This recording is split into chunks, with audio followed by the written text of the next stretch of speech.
करत आहे, मार्ग दाखवत आहे येशूकडे जाण्यासाठी.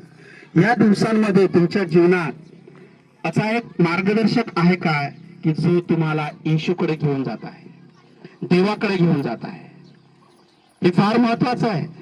प्रभूमध्ये आल्याच्या नंतर आमच्या जीवनात एक मार्गदर्शक असलं पाहिजे आणि त्या मार्गदर्शकाचं आम्ही ऐकलं पाहिजे. काय केलं पाहिजे?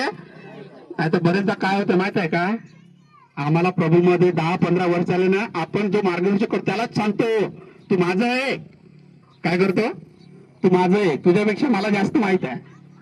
ठीक आहे, हे नाही पाहिजे. इकडे पाहतो आम्ही तारा जसं जसं जात आहे, तिकडे तिकडे जातात, तिकडे तिकडे ते जात आहेत. आणि आम्ही पाहतो इकडे की त्यांना आनंद झाला. त्यांना काय झाला?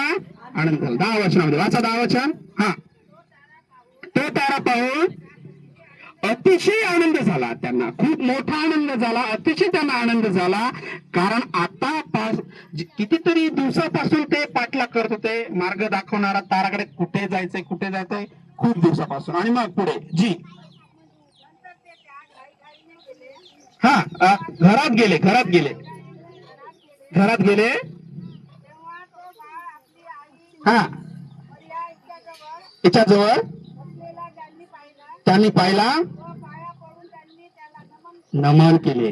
इकडे पण एक शब्द आलेला आहे, नमन केले. काय केले? आराधना केली. त्यांनी काय केली? आराधना केली. ठीक आहे, त्यांनी आराधना केली. आराधना, प्रभूची आराधना त्यांनी केली. आणि आराधना केल्याच्या नंतर हा पुढे आपल्या द्रव्याच्या थैल्या, सोने, ऊद आणि गंधरस अर्पण केली. काय केली? अर्पण केली.